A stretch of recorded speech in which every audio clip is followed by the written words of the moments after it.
Hello and welcome to another Premier League review show on Football Talk Podcast. My name is Ozzy and I'm your host for today's show. It's been a long match week as there were quite a few fixtures that were rescheduled. First, and there's been some impact in the title race.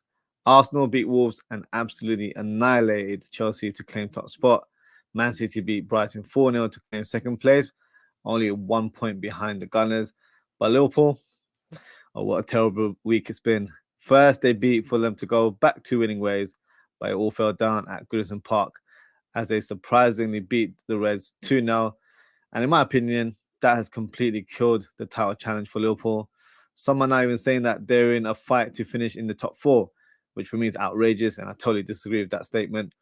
But we'll touch on that during the show. So let's begin reviewing the two matches that Arsenal played.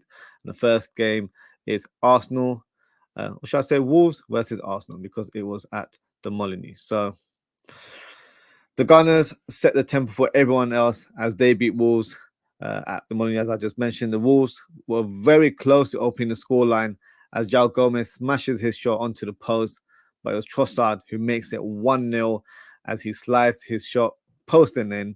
A bit of a jammy goal and not the cleanest of strikes, but hey, I don't think he would care less about that.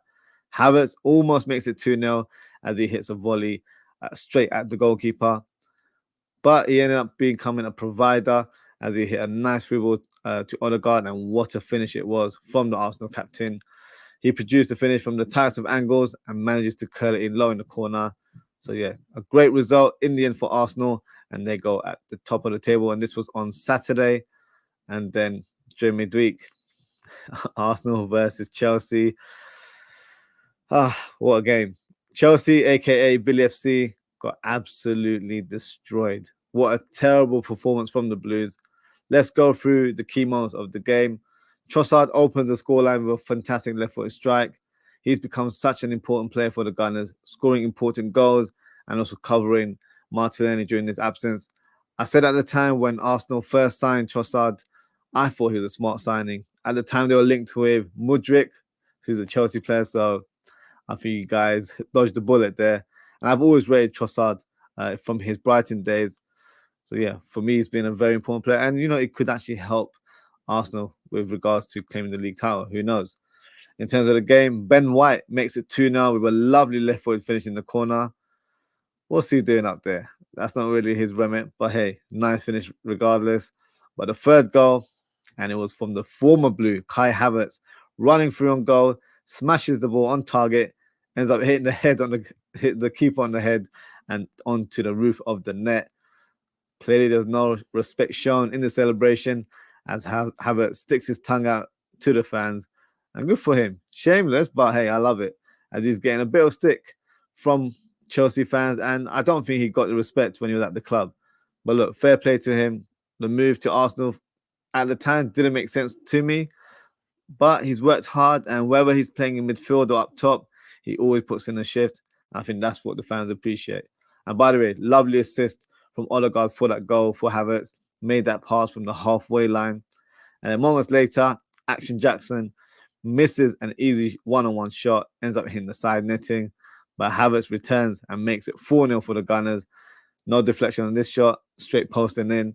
And then surprisingly, and probably the best goal of the game came through Ben White, who ends up scoring a brace and produces a lovely shot into the top bin from the right side of the box. He looks surprised with the finish. Arsenal look very, very strong right now. And I have to admit, I thought they would have dropped off the pace for this title challenge. But hey, they've been a great credit to themselves. I think last season's title challenge taught them a lesson, and that experience has been very invaluable. And they've looked very strong since the turn of the year. So you can't rule them out for the title. And for me, it's neck and neck between Arsenal and Man City. And speaking of City, they destroyed the Seagulls with ease at the Amex Stadium. The first goal was a collector's item as Kevin De Bruyne scores a diving header.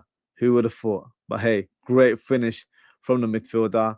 Phil Foden makes it 2-0 from a free kick and gets a slight deflection off Pascal Gross's back.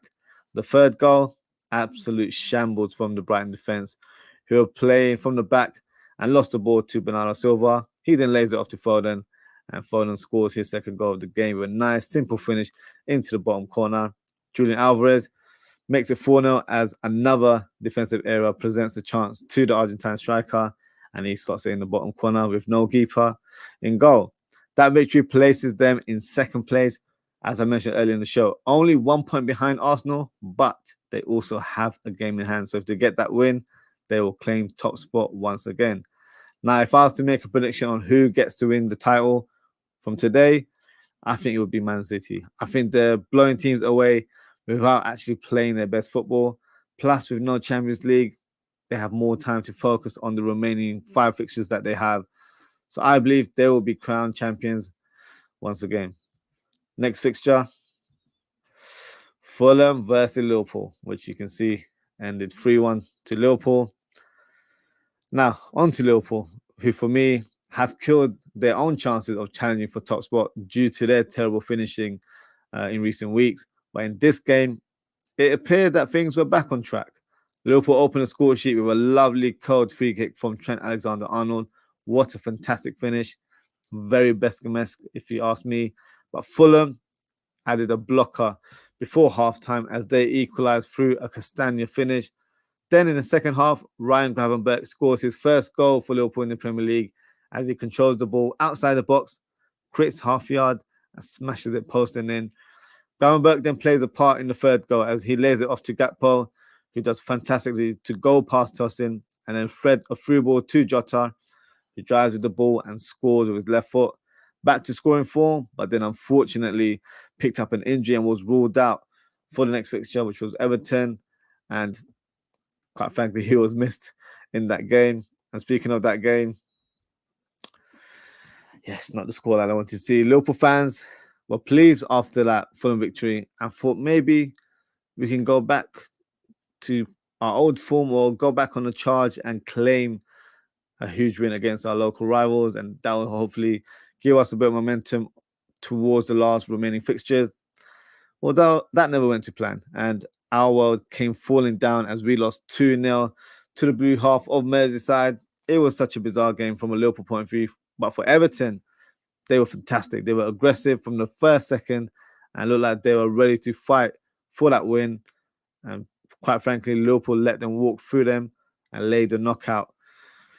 Calvert-Lewin, who had the game of his life, was unplayable in the game, winning the majority of his aerial duels and holding off the ball fantastically against the Liverpool players.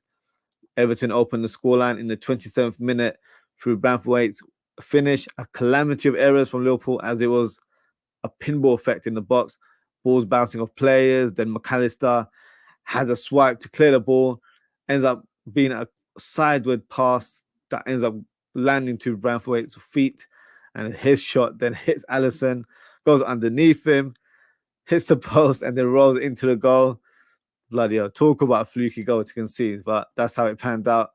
Liverpool then tried to respond and create a few chances before halftime through Darwin Núñez, who quite frankly was absolute trash during this game. And Luis Diaz has a shot that for me he should have buried one-on-one. Salah had a couple swipes towards goal, but nothing that was clear-cut. Second half, Liverpool started the game positively, but Everton took the win out of the game as they scored their second goal from a corner. Calvert-Lewin leaps in the air and nods the ball into the back of the net. Goodison Park erupts, as you can imagine, and they managed to get past the line and take all 3 points. But let's be honest, let's not be petty in terms of what happened. We have to give credit to the Toffees. They were fantastic and fully deserved the win. Liverpool didn't look like they were going to score a single goal in that game. It was such a poor performance to witness, and for me, embarrassing with the type of players that we had on the pitch. Now, I don't want to sound reactionary, but I need to mention a couple of points. Firstly, let's talk about Darwin Núñez. For me, I've lost the patience with the player, and I think he needs to be sold in the summer. In the last 2 years, he hasn't improved much as a player. His finishing is still raw, but I think that's his capability. There is no higher ceiling for this player, in my opinion. This is what you get with Darwin Núñez. And for a club like Liverpool, where I've seen some unbelievable finishes in the past, he's not the right quality to take the club forward. The second point is Mohamed Salah. Now, that's my guy, the Egyptian king. But something doesn't seem to be right to me. Since Jurgen Klopp's announcement that he'll be leaving at the end of the season, Salah's form and on-field persona has dipped, in my opinion. He doesn't seem to be playing like his old self, and I have a feeling he may be leaving at the end of the season alongside Klopp. He only has a year remaining in his contract, and I don't see the club giving him an extension, especially with Michael Edwards back in control of football operations. He wouldn't be in favour of giving a player who turns 32 in June a new contract, and that's something I think he has a strong standpoint on, as I know in the past, well, allegedly, Klopp and Edwards had a number of issues with regards to contract extension for experienced players with the likes of Milner and Jordan Henderson.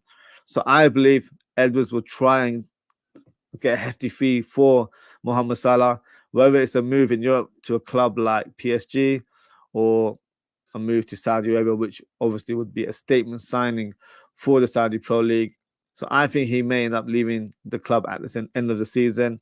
Not what I want, but unfortunately I can see it happening.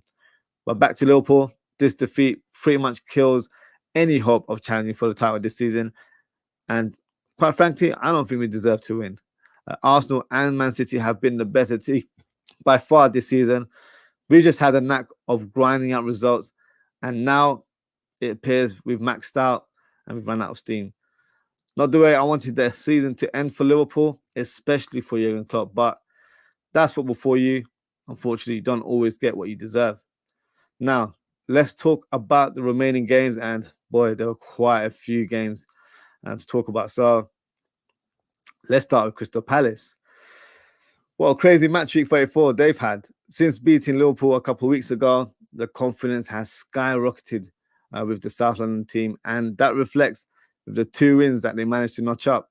The first game, as you can see on the screen, Crystal Palace 5, West Ham 2, a 7-goal thriller at Selhurst Park. Olise opens the scoreline with a header. Eze scores a fantastic acrobatic effort from close range to make it 2-0. Emerson bizarrely scores an own goal to give Palace a 3-0 lead, but then they make it 4-0 very quickly. A lovely low cross from Olise, and Mateta, who's been on fire since the appointment of Oliver Glasner, slides in to score from 6 yards out. And then West Ham, look, absolute shambles. They were getting hammered by the Eagles. They managed to get one just before halftime through an Antonio tap-in. Mateta makes it 5-1 in the second half and scores a brace with a clinical finish. Nice play from Eze in terms of the lead up to that goal. Dean Henderson presents a gift towards the end of the game as he loses focus and lets the ball roll underneath him and into the back of the net. So what a game that ended up being. A great victory for Palace, but it didn't end there. They managed to get another win, and what a win it was against Newcastle. Mateta has been unleashed as he scores a brace to wipe out the Toonami. The first goal, a nice 1-2 of Ayew. Mateta is through on goal and applies a clean finish into the bottom corner. Will Hughes provides the cutback pass to Mateta, who swipes his low shot through the keeper's legs to make it 2-0 and help Palace claim all 3 points. 3 wins on the bounce for Palace that will surely help solidify their status as a Premier League team for next season. Next fixture is Everton's second fixture. So obviously they beat Liverpool midweek, but they also had an early fixture over the weekend against Forest. And there was a bit of controversy with the victory. Ashley Young fouls Gio Reyna on loan from Dortmund from behind in the box. And for me, that's a stonewall penalty. But the officials, they didn't see it that way and wave play on. So for me, Everton got lucky there. Idris Gueye opens the scoreline for Everton with his shot from outside the box. Chris Wood almost got the equalizer for Forest, but Pickford makes the crucial save from close range to deny the striker. Then more controversy comes into the game, and it takes place as Ashley Young, he was involved in the first foul on Gio Reyna. This is his second moment here. Handballs in the penalty box as he tries to stop Hudson-Odoi's run, and nothing was given. VAR must have been asleep at that time because Everton got away with it once again. And hey, Ashley Young, for me, is one lucky guy. But that's not it. The same two players are involved again moments later, and Forest are screaming for a penalty. And quite frankly, I think it was a foul, and Forest should have been awarded with a penalty.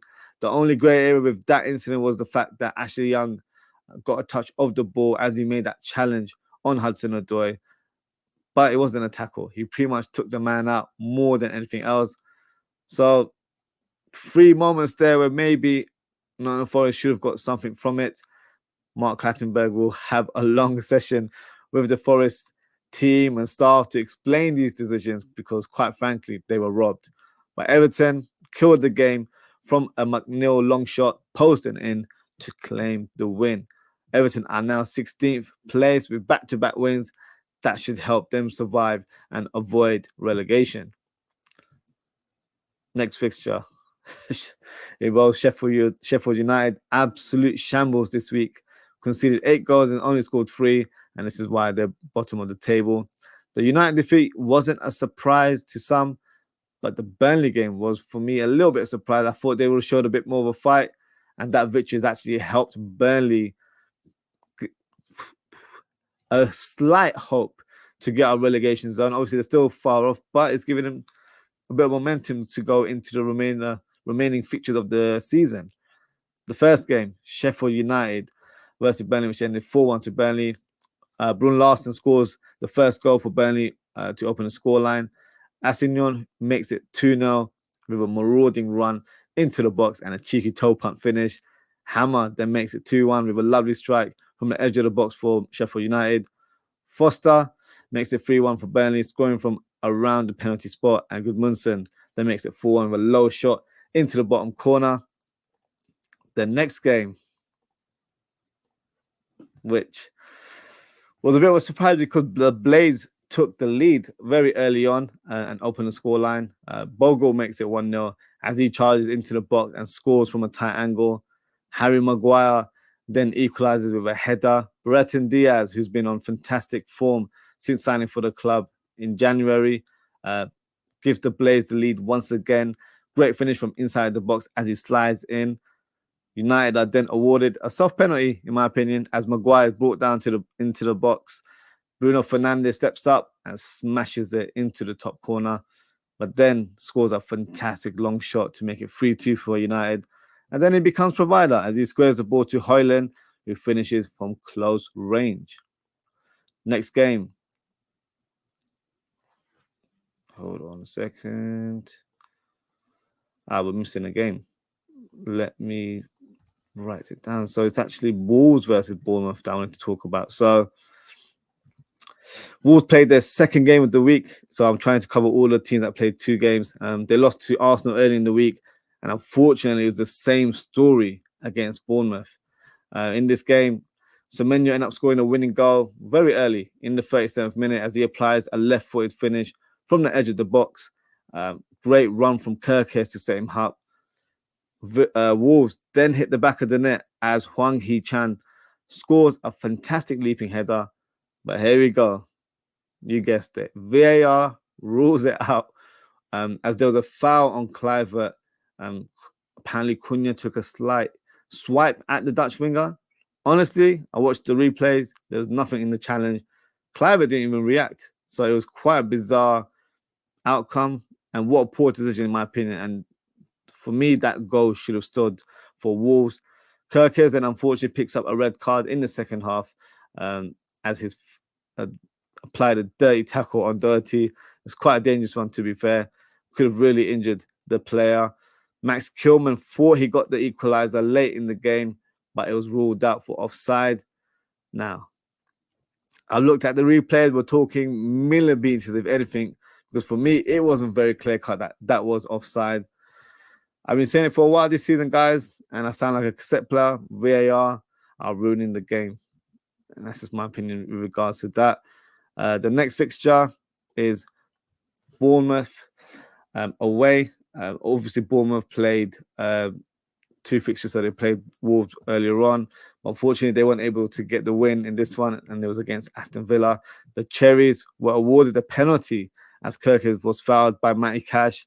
Solanke steps up and smashes the ball in the corner to give Bournemouth the lead. But Villa equalised very quickly. What a goal it was. Watkins attacks that left channel, cuts in, smashes the ball in the roof of the net. Watkins then becomes provider as Villa on the counter attack once again.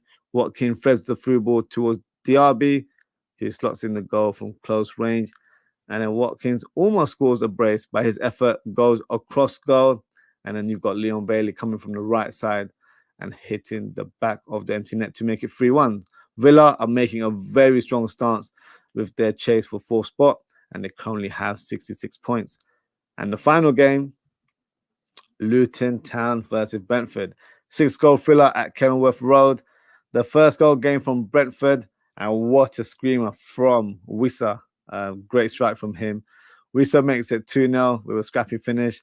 He actually got substituted late in the game. Was very disappointed that he wasn't able to claim or stay on to finish the game with a hat-trick. He said it was the first time he's had that opportunity and it was taken away from him. So understandably, he was a bit annoyed after the game. Pinnock scores a header from a corner to make it 3-0 to Brentford. And then Brentford make it 4-0 through a Lewis Potter close-range finish. Sade makes it 5-0 for Brentford. This is light work for the Bees. And Luton get the consolation goal in the final minutes of the game through a Luke Berry strike. So yeah, so that is the Match Week 34 review. A lot of games, 13 games in total there. Before we conclude the show, I will present the FPL Manager of the Week. So a double header. So there were a lot of big scores in our league this week. And the Manager of the Week goes to my cousin, Umair Rahman. His team is called Get the Bottle of Ketchup, and he managed to gain 148 points. So shout out to my cousin. I'm pretty certain about this stat. I think that's the highest tally from any FPL manager this season. So congrats to Umair. As I mentioned, he's my cousin. He's also leapfrogged me in our family group. So I'm a little bit annoyed about that one. But hey, well done to you in terms of your tally this week. In terms of my performance, shambolic, just like Liverpool. I only got 72 points. Quite appalling. And it was so bad. I've actually dropped to 70th in the league.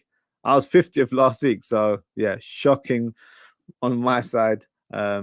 I'm ready for the season to end, to be honest with you, the way I'm playing FPL. But I've got to continue until the end. So let's have a look at the top 10 and see if there's any movement at the top. So let me share the screen with you guys and then we can go through it together. So there we go. Oops, where's my league table? There it is. So at the top spot, it's still Jordan. Hasn't moved.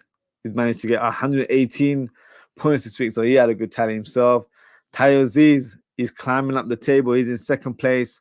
You've got Joseph Harrison dropping to third. Anas Patla Abubakar remains in fourth. Lebanese Saka's dropped to fifth. Anish Dogra, look at his tally, 127 points. He's moved up to sixth. You've got Nana Sare moving up to seven. Pippo Inzaghi remains in eighth place. Piras Varma, with 106 points this week, has moved up to ninth. And Sebastian Tunic has dropped to 10th. So that is the top 10. Jordan is still holding on to top spot right now. Let's see if he survives at the end of the season. Yeah, so that's the end of the show, guys. Thank you for tuning in. Actually, before we go, I've just got a comment here. Who is from Michael. He says, first like. Big up, Michael. Thank you for your comment and thank you for giving us the like. Appreciate your support as always. If you haven't already, please don't forget to like, comment, share, and subscribe to the channel. The next Premier League review show will take place next Friday, possibly same time, same place, as it's another long match week. But in terms of upcoming shows on the channel, you won't have to wait for too long, as I'll shortly be doing the match preview of West Ham versus Liverpool in the next few minutes. So grab yourself a drink, grab yourself a snack, and get comfortable. Then tomorrow, I'll reluctantly be doing a watch along of the game. I say reluctantly because the Everton one was a hard watch. I'm hoping that's not the case for this game. We'll start the stream at around 12:20 UK time, and that's PM of course. And we'll follow up with a match reaction in the evening at 10 PM UK time later in the evening. So yes, thank you again for watching, guys. Take care, stay safe, and I hope to see you all in the next few minutes. Goodbye.